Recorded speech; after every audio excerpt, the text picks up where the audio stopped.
I think goals are limiting, and you're better off not setting a goal, because if you set a goal and you get there or get close to it, you're like, I got there. I can chill. The finish line, I can relax. And that's very limiting. Never be so sure of what you want that you wouldn't take something better. You get really sure of what you want, you get tunnel vision. You quit easily, early.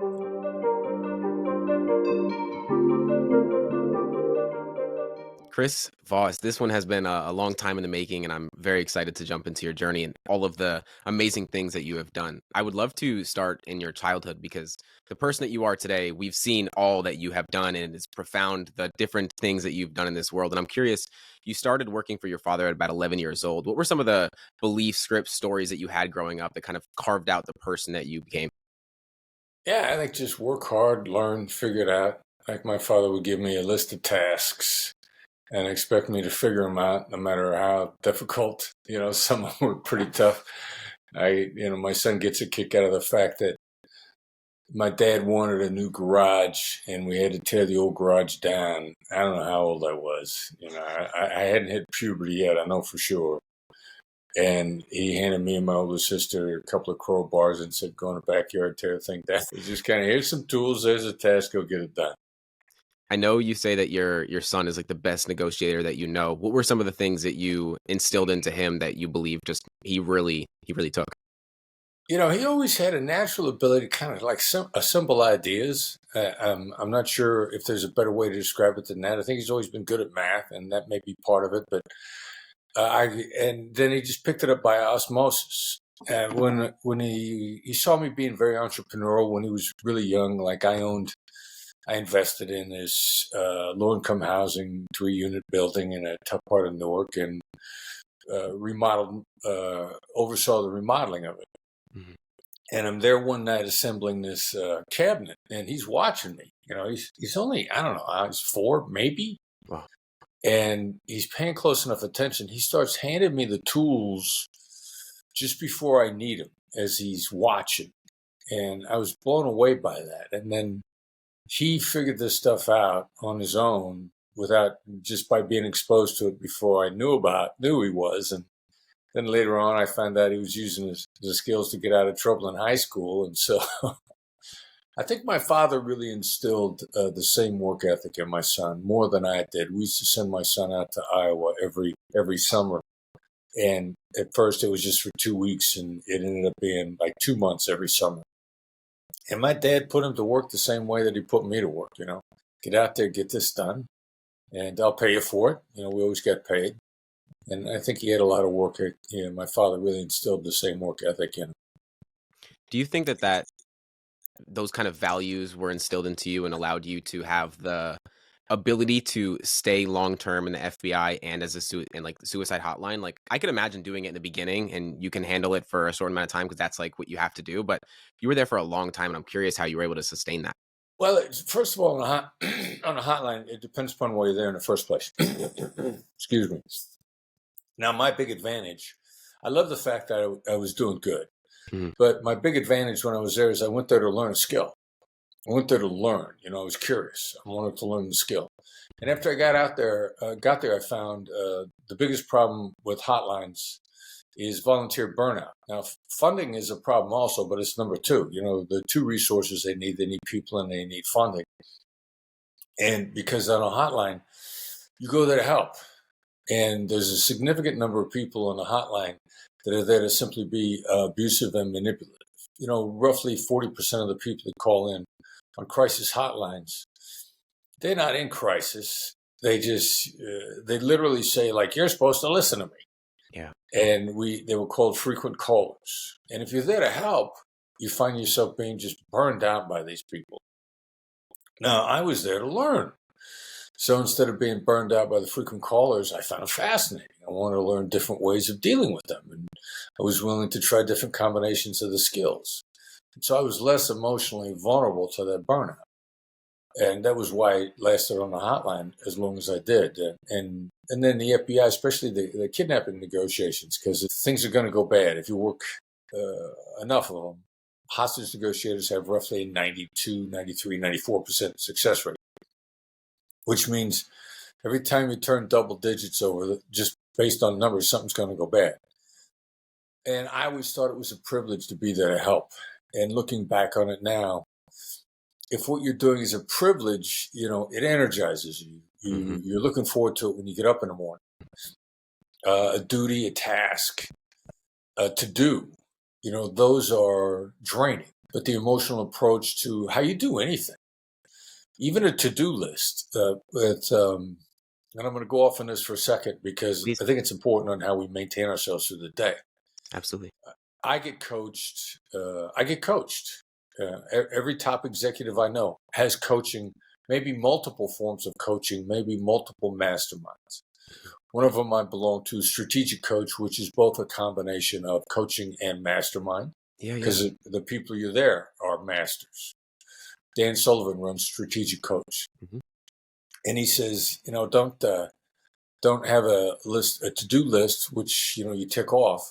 Think of them as victories. If you took out the trash, that's a victory for the day. I mean, just taking the same thing and spinning it in a way that it energizes you and keeps you in a positive frame of mind.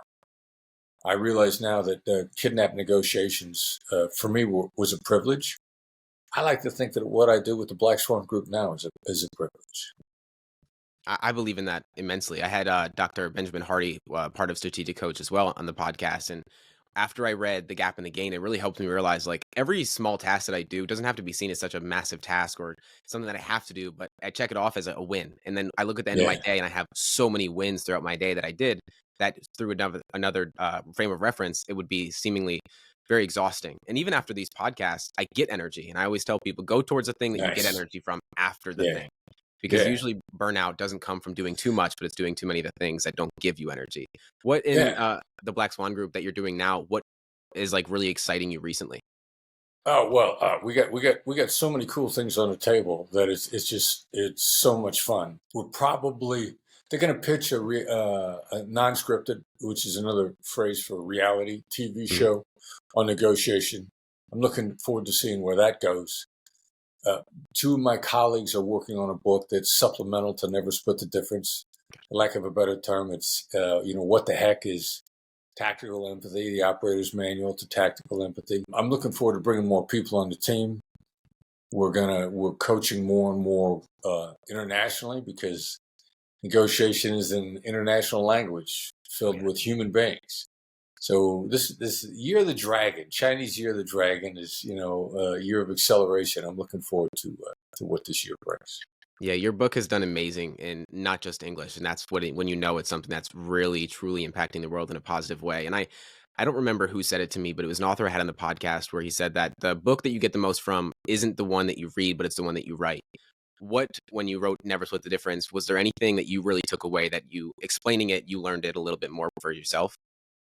Well, we had to dive in more deeply to why we thought certain things. And one of them, which is coming up in my thinking a lot more these days, is the idea of goals. And I think goals are limiting. And you're better off not setting a goal, because if you set a goal and you get there or get close to it, you're like, I got there. I can chill. The Yeah. finish line, I can relax. And that's very limiting. And Mhm. when we first wrote the book, we being myself, my son Brandon, Yep. uncredited co-author, and Tall Ross. Mhm. Tall says, "You guys don't say anything about setting goals." And Brandon and I go like, "Yeah, because we don't set goals. It's limiting. Never be so sure of what you want that you wouldn't take something better. You get really sure of what you want, you get tunnel vision. You quit easily, early." Mhm. And he's like, "No, no, no, no. People don't think that way. People got to have goals." And so we got a little flip, and we said, "Well, then your goal is to exceed your goals." Now I realize there's an interesting distinction between, are you competitive? Or are you ambitious? Principally one or the other. I'm more ambitious than I am competitive. Now, yeah, I like to do better than the people around me, but the idea that there is no finish line, you can constantly accelerate, constantly get better. And I became more aware of it on a couple of things. One of them is masterclass. Mhm. We're in the process of putting out another product with masterclass, which I'm really looking forward to, maybe in the next couple of months. But masterclass's ideal customer, they told me a couple of years ago, are cats, curious, ambitious, 30 somethings. And I thought, oh, interesting. Well, we love curiosity. Curiosity shows up over and over and over with the world's top performers. Ambitious. Ambitious people like innovative things. They want to innovate. They don't necessarily strive for perfection because perfection is a fool's errand, but they like innovative things. And I find that competitive people who are only competitive, they quit as soon as they get near their goal. They relax too much. They're often too satisfied.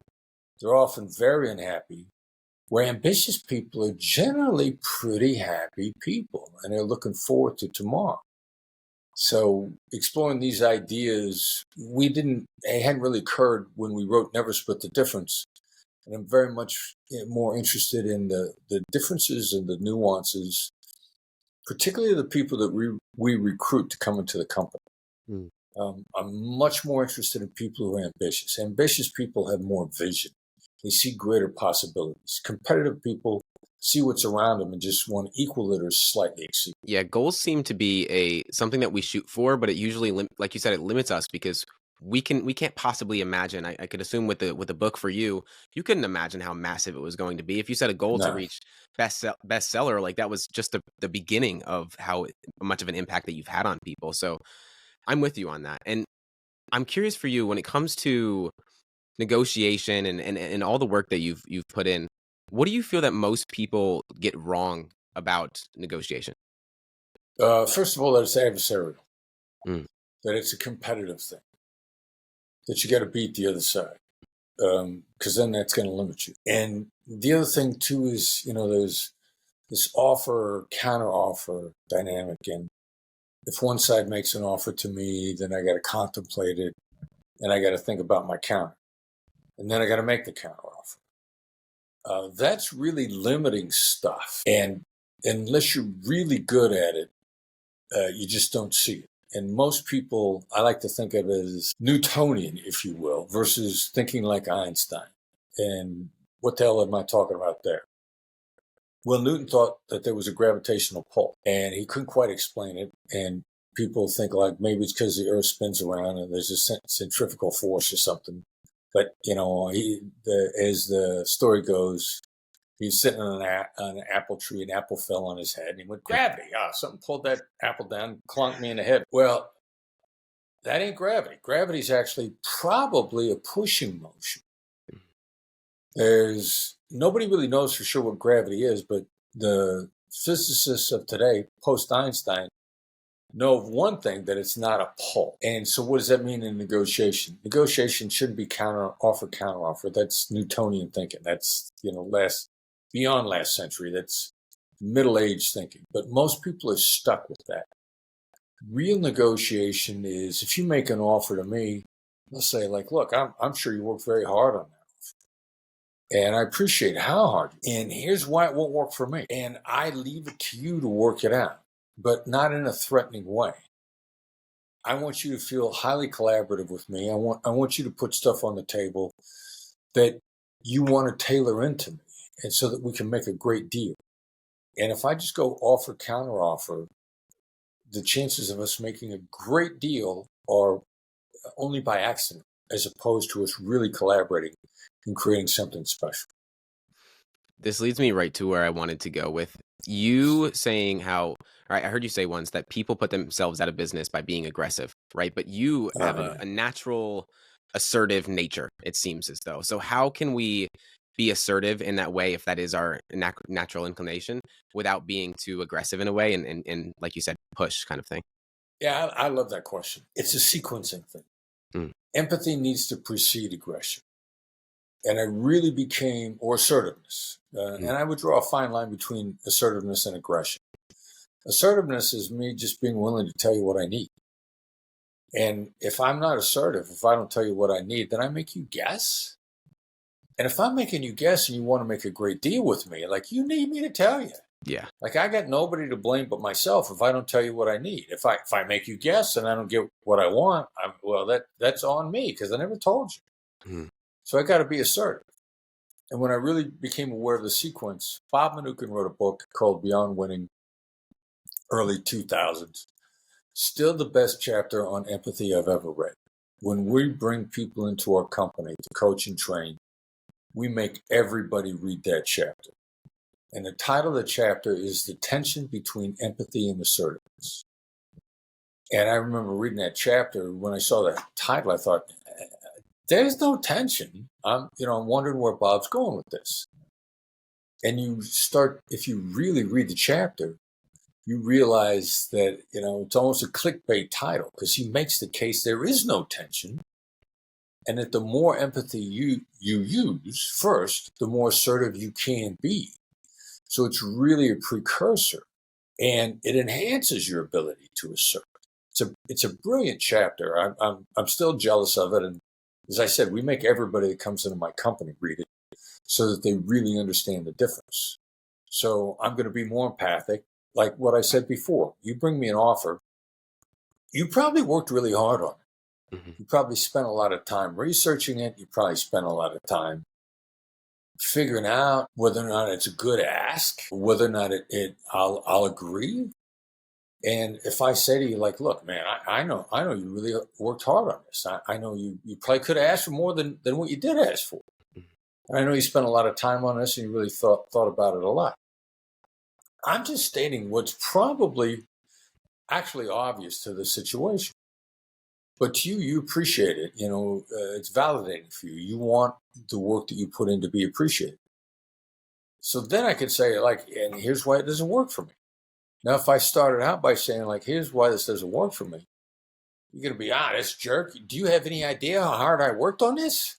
Do you have any idea how much research I did? I stayed up late 5 nights in a row trying to figure out what might work. Assertiveness without empathy first, I seem like a jerk. Simple empathy and the same assertiveness. And you feel really good about the interaction. Yeah, the unknown unknowns, all of the little small tweaks that we can make that are really everything. Like, that's right, you're right. The small tweaks that are just so powerful. One thing that I find that is difficult for a lot of people, and you have so much experience in, is sitting in conflict. And that's even if it's for a positive outcome. Like, it could be negotiating for a car, asking for a raise. We just can't sit in conflict. So for people that are trying to face that more often, what do you have to give them? Like, what comes up for you? And when you say sit in conflict, are you talking about just being silent, being still in it and listening, or Sitting in conflict is essentially just like trying to face it. So like I said, if you're going to ask for a raise, like, most people can't even walk into the room because they're fearful of that conversation. Right. Well, the best answer is always going through it. We live in an imperfect world. So the reasons you think of that are causing the conflict and your interpretation of the driving forces and dynamic are flawed. Like, I don't know what percentage to lay on it. I would say that your perceptions, if you're really, really sharp, are maybe 2/3 accurate, because the other person's interpretation of the same experience is going to be vastly different than yours. Yep. And everybody knows that intellectually. You can't get anybody to argue with that. And yet everybody acts like they have the perfect perception. I know what's going on with you. I know what's driving. I know what happened to you in the last 24, 48 hours. It's all obvious. There's a guy that wrote a book called The 10 Commandments of Negotiation. I remember hearing about it probably about, 10-ish years ago, just before my book came out. And one of his commandments was, it is what it is. Like, no, it's not. It just isn't. Right. There's stuff going on you don't know. And so even with your best guess, you got to find out directly from the other side. And you could do a lot of research. Mm-hmm. You can look on LinkedIn. You can look on their Facebook page. Let's say you got access to all their social media and all the information about their company.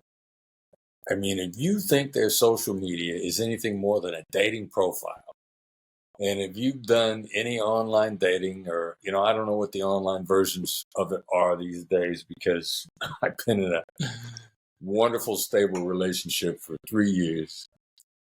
But you know that picture that you see online and the picture of the person that you meet in person are probably not going to match. Yeah. That dating profile ain't going to be that accurate. Well, it's the same with everything else that you can do in research with the person or the things that they're being driven by, or the conversation they had in the last 24 hours. You got no access to that. Mhm. So you got to get into the conflict and find out what's going on with the other side for sure. And then either find out you were right or you got better information. And it's impossible to be 100% right. I mean, the world of imperfect information, at best, it's 2/3. And if it's that, then there's 1/3 of stuff there that you got to find out about. Yeah. It seems like the common thread is curiosity is the number one thing when it comes to effective communication. We have to be curious, right? What else do you find is like the another thing that is just has to be a part of effective communication? Well, what follows on with your curiosity is essentially analyzing what you heard and trying to dig into what the driving forces are. And there's some predictable things. What's predictable? Well, first of all, everybody's wired to be negative. Hmm. Rough guess, our brain is roughly 75% negative. I haven't really had anybody flat out dispute that was wrong. Now, how I got there, the psychologists, the psychiatrists, and neuroscience would say, well, you're right in your assessment, but how you figured it out is wrong. I'm like, okay, I don't care. I'm a layman. I'm good. If my final answer is good, however I got there, it doesn't really matter. No. All right, so if we're 75% negative, then your fears about what's going on are predictably stuff I got to deactivate by just being honest about it. You're going to be worried about it being a waste of your time. You're going to be worried about me being greedy. You're gonna wonder if there are better opportunities you're passing up. FOMO, as it were. Hmm. You see fear pop up as a debilitating emotion over and over and over in human behavior. So I can't say to you, I don't want you to think I'm being disrespectful. I'll say to you, you're probably going to think I'm being disrespectful. You probably think I'm not thinking about you. Hmm. If I know that as a human being, you're driven principally by negativity, then I just get proactive in how I address it. And it's the difference between being somebody who's demanding and somebody who's a straight shooter. You have said before that 31%, you're 31% smarter in a positive frame of mind, right? So knowing that we have, You've been doing your homework. I'm very impressed. You got the stats here and there. Yeah. yeah, you have no idea, man. I've done so much research for your conversation. I've been looking forward to this for a long time. And 31% smarter in a positive frame of mind, right? So if we know that we naturally lean towards the negativity, how can we get someone to that positive frame of mind? Well, so how do you get somebody else to that positive frame of mind, and then how do you get yourself there, and how do you Yeah. keep yourself there? Those Stay kind there. of two different things, Yeah. which are both important. All right. So first of all, the playful attitude. Like I'm going to be smart if I'm playful. Now, emotions are contagious for a variety of reasons. All pretty much neuroscience, hard science. My playful attitude is going to trigger neurochemicals in your brain that's going to lead you towards playful also. Now, you might fight it, but if I'm unrelenting, positive, upbeat, fun to talk to, you're going to hear it in my voice. If you can see me, your eyes are going to pick up the data, your ears are going to pick up the data. Hmm. If we're in person, I'm convinced that there's an energy sensing between people that we just don't have the instrumentation to pick up yet. But if you can just hear my voice or see my face, it's going to have a positive effect on you. Some of the best, most amazing small deals that I've made recently was because I happened to be in a playful mindset. One, I got 80% off of a medical bill just because your optimum time of the day is probably about 10 o'clock in the morning for a variety of reasons. Yep. I refer to it as green light time. When's the best time to get stuff done? And I called on a medical bill about 10-ish, 10:30 in the morning, and both of us were in the same time zone. So rough guess, both of us at our optimums. And when I made the call, I thought, I'll pay this baby in full, but let me just call and see what happens. Might as well try. Yeah. And I called and I was playful. And the other person was, since it was an overdue bill, they're effectively debt collectors. And that's a tough job. People whine and complain and make excuses all the time. Oh yeah. And so my counterpart was just not prepared for somebody who's going to be playful and honest. And as she immediately got triggered into it, I could hear the tone change in her voice immediately. And when I made my ask of her, she had to turn around and ask her boss. And how am I going to affect her demeanor when she asks the boss? Because the boss is going to react to her demeanor. Is she going to turn around and go like, I got another whining, complaining deadbeat here, doesn't want to pay his bill? Or what kind of a discount can we give this guy? And it was the second one. And I was blown away. And I'm thinking like, wow, how did that happen? Let me back up over this. I was in a good mood. I felt like being playful. And so I would trigger that in you if I'm playful. And I will be more agile in the negotiations. And simultaneously, you'll be more inclined because you're not trying to teach me a lesson. Or I'm not just another moron, jerk, selfish, self-centered person that you encounter on an everyday basis. And so you're going to feel like helping me if you can. If you can't, that's cool. In many cases, you can't help. I ask for hotel suite upgrades all the time for free. Well, if they're not there, you can't give them to me. That's not your fault. And I don't want you to feel bad if they're not there. So there's an issue of can you give them to me, and then will you? Those are two very separate issues. Yeah, I've heard you say how there's a difference between being liked and being likable as well. And so Yes. like trying to always do that. And it's a great way to practice as well. Like I'm going to the airport tomorrow. I know that's probably a great place for you to just practice negotiation in Yeah. every area.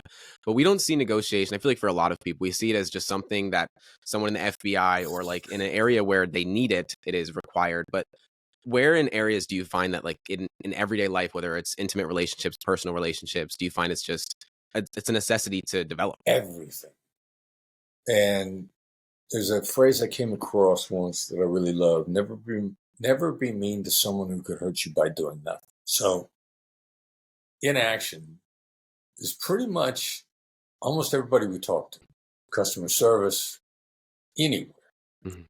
The person who's checking you out in a drugstore, in a grocery store. Maybe they know about some sort of discount or some sort of special that's going on now in the store or getting ready to go on something you're buying. Like I could buy this today and pay full price, or next in 48 hours it's going on sale. They could tell you or not, or they could move you to the front of the line or not, or move you to the back of the line or not. And it's everywhere. And you don't really know where it is, because if they could hurt you by doing nothing, then they could probably help you if they felt like it. There's very few times there isn't some way somebody has to help you if they just felt like it. And even if none of those options are there, you got to practice, because the person in the moment that you're not aware of, they may be watching. That may be the next person that you have an interaction with. And you got to stay loose. You got to keep the mental agility there. And if nothing else, you're getting some practice with whoever you interact with. So the next time you find yourself somebody offering you a discount you had no idea was there, is because the Lyft driver you spoke to, you decided to have just a great interaction, or the person at the counter at the airport who all they did was check you in or help you with your bags. I mean, anybody that you interact with has the ability to harm you by inaction. So consequently, anybody that you interact with probably has the ability to help you if they just felt like it. That's so powerful. The rule is something I think most people should be aware of to some extent. But I find it so fascinating that body language is the one thing that has so much power, more than we even could acknowledge. Why do you think that is, from your experience? Well, people's emotions, what's going through their brain, is probably going to manifest them in their body language first. And so you're getting early signals as to what's going to come out of their mouth. Are they thinking? Are they angry? Are they uncomfortable? Now, body language is really important, but it's really kind of a rough guess. I'm listening to Andrew Huberman's podcast. Listen to it all the time. And he's got a psychologist on they happen to get on the body. And she said, okay, somebody looks really angry. And if you were to guess that they were angry, you'd be dead on probably a third of the time. And she said that that's not a bad number. However, they might have gas. So if you're guessing they're angry and and they're angry at you, and in point of fact, they're having trouble digesting what they ate earlier or last night. Or then I've got what I refer to as a resting serial killer face. Mm-hmm.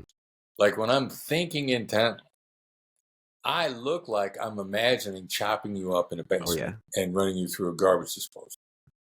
And so I had a speaker, an extremely successful speaker who was talking to a small group, tell me afterwards, like, she said, you scared me. I was just listening so intently to everything she said and then thinking about the implications and what I was going to do with the information and how I wanted to move forward. And she's sitting there thinking about calling the police because I look so scared. So the body language is important, but you got to really understand what the context is for that person. So then that gets you back into black swan skills. Like the person who looks like they want to chop me up in a basement. Mm-hmm. Are they really angry? Or are they really interested? And then when they shift, what one of our clients once said, called an affect shift. He says, I label every affect shift because all I know is something changed in their brain. I don't know what it is. And so they're looking really angry, or maybe they're looking really pleasant. Suddenly they look angry. Well, the perfect label for that is, seems like something just crossed your mind. Now, that's a completely neutral observation. That's leaving it open to whatever it is. Could be angry, could be happy. Could have just decided to make the deal, could have just decided to never make it. Like, you got strong body language indicators there, but what exactly they are, if off the top of your head you immediately ascribe, proscribe, or whatever the heck the word is, you're probably wrong. You got to find out. Yeah, the labels seem to be the easiest and most applicable, I would say, thing from your book, from your work in general, because anyone can use it in any context and it will always work. I've never seen it not work. But have you ever found with people that come work for the company or you've worked with personally that anyone does anything wrong when it comes to labels, like mistakes that people make? No, not with labels. I mean, the only problem with labels is they don't realize how powerful they are, how flexible they are, how essential they are. Almost to the point, there's some of us who work on this all the time. Our skill level is high because we work on it all the time. Tiger Woods was winning tournament after tournament after tournament because he probably spent 5 times more time on the practice tees than he did in tournaments. He practiced constantly. So that being said, some of us in the company will work our way through an entire negotiation only label, not doing anything else. Because they are really simple, and the more you use them, the more you figure out different ways to label stuff, to be assertive with labels, to be questioning with labels, but to not trigger any of the downside reactions that there are to being assertive, aggressive, or being too inquisitive in a wrong way where you feel questioned and you're afraid to answer, or you want to think about your answer for 3 days before you give it to me. And labels are really the Swiss Army knife of all the skills. You can do whatever you want with a label when you get really good at it. Absolutely. And one thing I heard you say is that control is first on people's list. It's not getting what they want. But when we go into a conversation, we think it's I want to get what I want from this conversation, but it's always control. So how can we give the illusion of control and also kind of get it back to us, if that makes sense? Well, a lot of times the label is a label will do that because the label is like this open-ended invitation to respond or to think. As a question sort of has an obligation of an answer. And even if that doesn't put you off, the obligation is frequently something most people are uncomfortable with. But the label, for whatever reason, it doesn't feel like an obligation. It also tends to increase thinking. If I label something, I'll trigger your contemplation, your introspection. And so that's one of the principal ways that, among the many ways that labels work. I've heard you say that labels are like they open up the floodgates to true thought. I love that perspective. That was like so powerful, and I've used it for. I probably read your book 3 years ago or so, and I've always go back to it. It's the number one book that I recommend to probably everyone, truthfully. Because regardless, like you said, negotiations in our everyday life, whether you're in sales or you're just trying to connect with a person one-on-one, which is so powerful. You have been really interested in neuroscience recently. I've seen it in a lot of the work that you've been, conversations that you've been on, all of it. And you're a very curious person, as you said earlier. You're always learning. What do you know now, looking back, that the suicide hotline or FBI, like, what did you learn about, what did it teach you about human behavior that you now understand a little bit more as you dive into neuroscience and everything else? Wow. Well, the neurochemicals, it's hard science. Neuroscience is much more of a hard science than psychology is. Oh, yeah. And neuroscientists, like, they'll sort of debate as to what parts of the brain do what, but not really that's how the brain works. And psychologists, I'm once told, if you go to a psychology convention, will they agree on anything? No. They won't agree on anything. Yeah. Like, okay, so do I follow psychology when you don't know who to follow? So I think I've become much more appreciative of the predictability that neuroscience gives.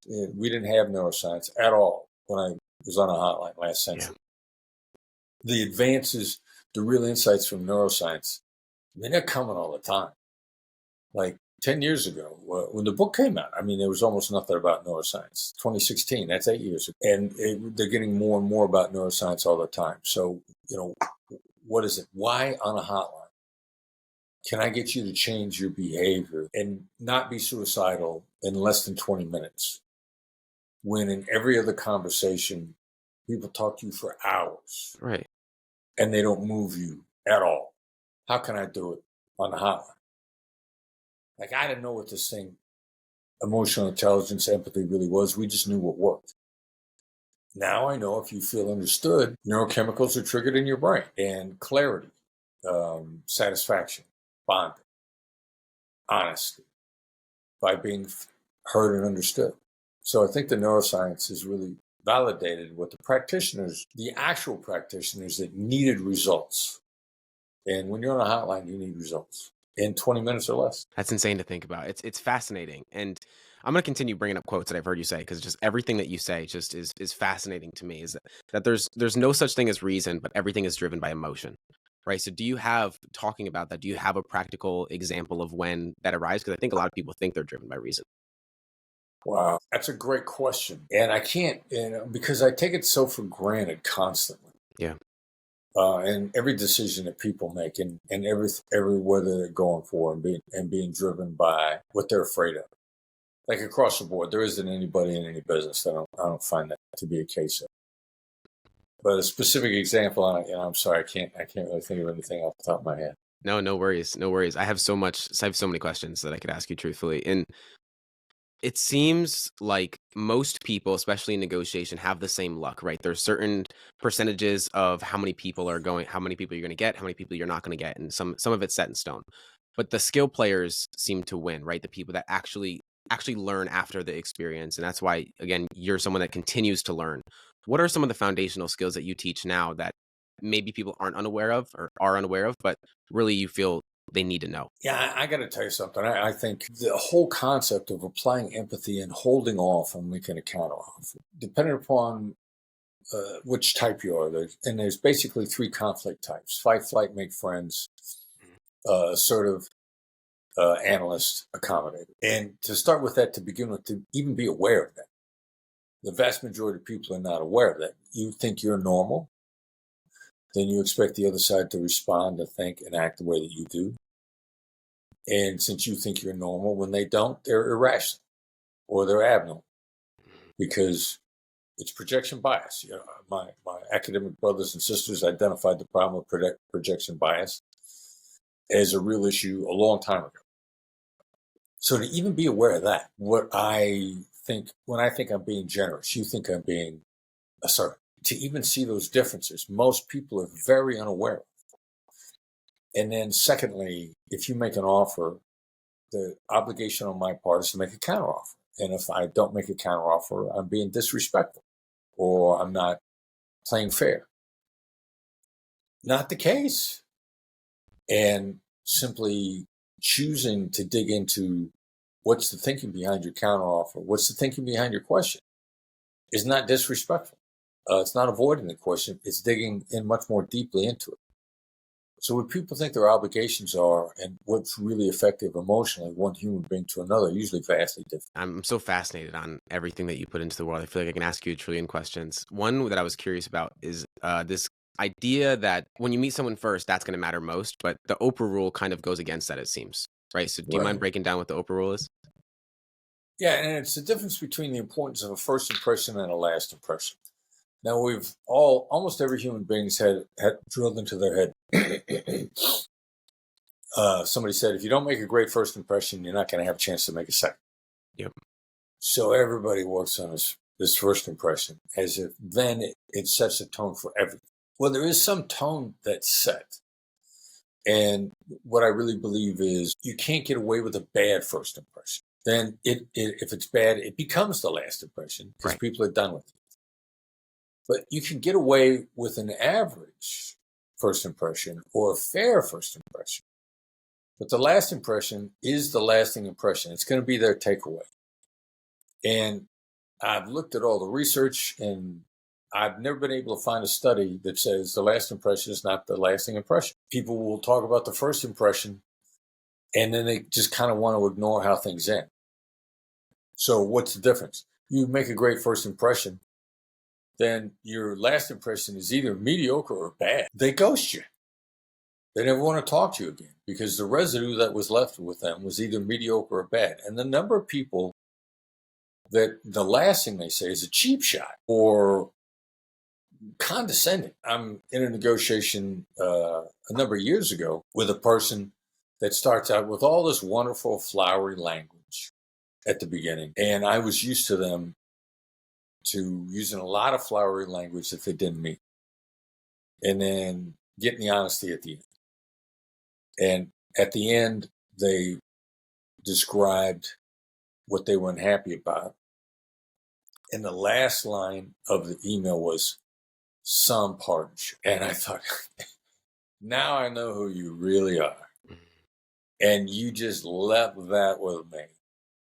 And that resonated in my ears. And so I don't have a problem with making a great first impression. You just got to make sure the last one is equal to or better.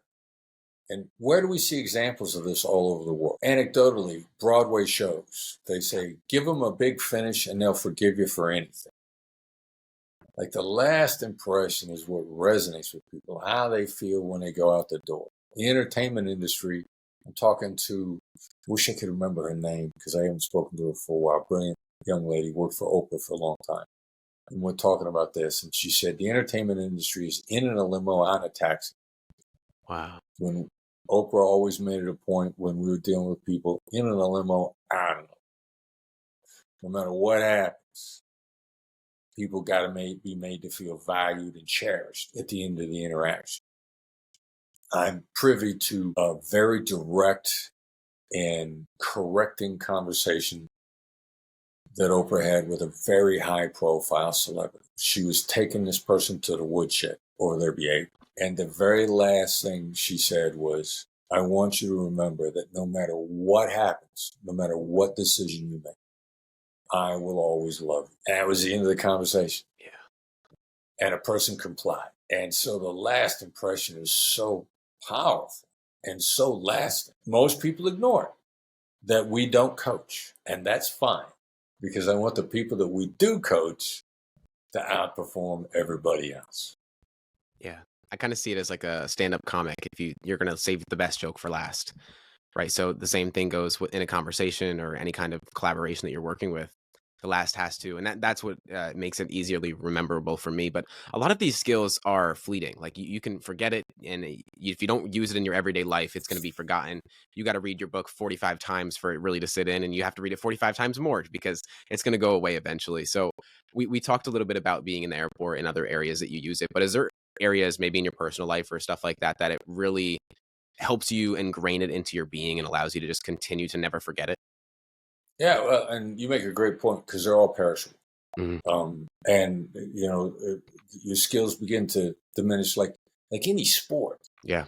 Like, you play great today. If you don't do something tomorrow, in 2 days, your skills are going to diminish. Yep. If you're in the gym, do you get in shape and stay in shape and not have to run anymore? Like, no, you gotta attend to it. You got to do at least some maintenance. So we do it with each other all the time, Mm-hmm. constantly. Everybody in my company uses no-oriented questions. Now, the no-oriented questions are both liberating and limiting.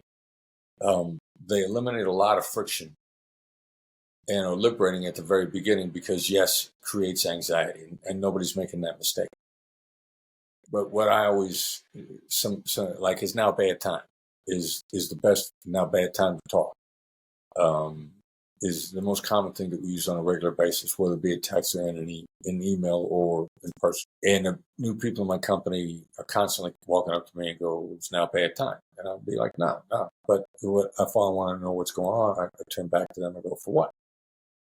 Because I want them to think a little bit more. Because the no-oriented question is now a bad time has accelerated everything in their life. But now I don't want it to stop there. I want them to go beyond that. Let's get some more thinking. Let's organize our thoughts. Let's let somebody know what they're getting into.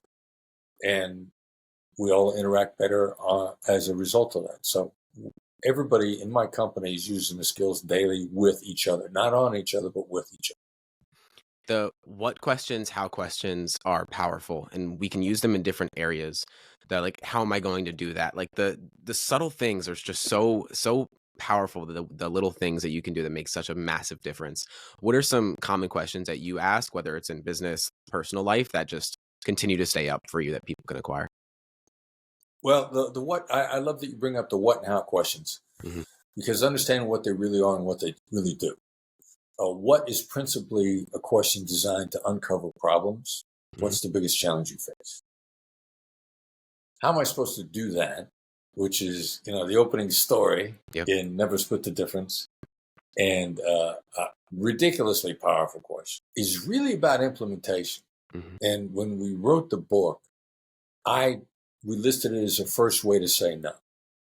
And my son Brandon referred to it as forced empathy. How do you make the other side look at your position and see your difficulties? So it's really was designed first for me to say, look, this is a tough one. I don't know, I can pull it off. Right. I'm indicating that no might be on the way. I'm letting out no a little at a time. And then when we developed a model of preparation we call the 6-to-1 and 6-5-4-3-2-1. The 4 is 4 what questions designed to uncover problems. What happened last time you did this?